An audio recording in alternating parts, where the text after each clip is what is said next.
Hi, Billie Tucker here with Big Voices Media. We're at State Policy Network in Amelia Island, Florida, and I just ran into a friend that actually was introduced to me by the State Policy Group, and this is Trent England. Trent, tell everybody who you are, about your organization, and why you're here at this conference.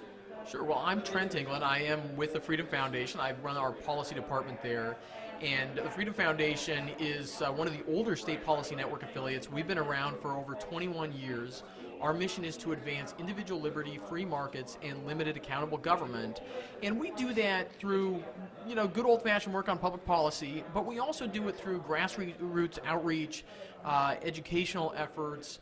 We work with local leaders across Washington State, and in some cases all across the country, to help people connect the principles that have made America great with the public policy reforms that we need today.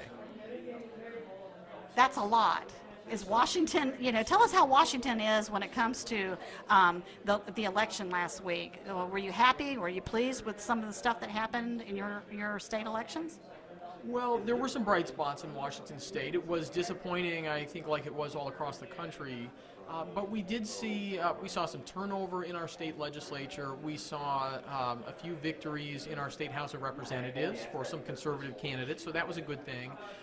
We also passed an initiative allowing charter schools, which we haven't had before in Washington State. We actually were sort of behind an iron curtain when it comes to education. We have almost no choice for parents. So that was a big victory. And we actually had a tax limitation initiative that voters have passed several times before that we put back on the ballot this time, and it passed again with huge margins. So that's helpful, but still a long way to go in Washington State.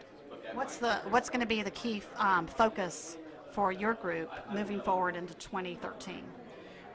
I think because of the tax limitation initiative that passed and the budget pressures that we still have, holding the line on taxes is really the most important thing. It's a fight that we know we can win if we can convince people to keep going. The election was a setback for so many people who put their time and treasure into a lot of efforts that didn't turn out so well this time around. But we can win the fight. We can hold the line on taxes. If we do that, then the people who are elected have to show us what their priorities are. They actually will have to prioritize spending, and they'll either do it well or they'll do it poorly, and if they do it poorly, then there's another election in 2 years. Wow. Why do you come to state policy conferences?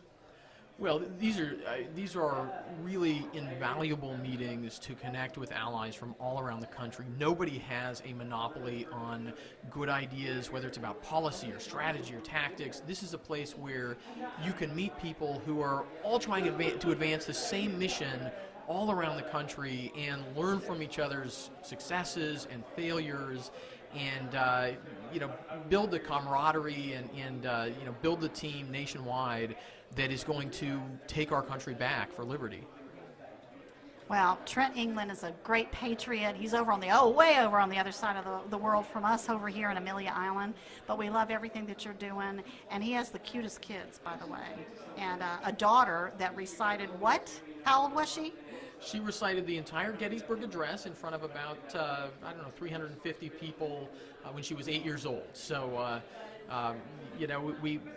we have to instill in our children these values, and it's too bad they don't get a lot of it in the schools today. They don't do a lot of memorizing either, but kids have so much capacity, and it's fun to be able to pass these ideas on to the next generation of freedom fighters. Well, she's adorable. Good job to you and your wife for raising such a great little 8-year-old patriot. You try reciting the Gettysburg Address. Good luck. Thank you, Trent. It was good to see you again.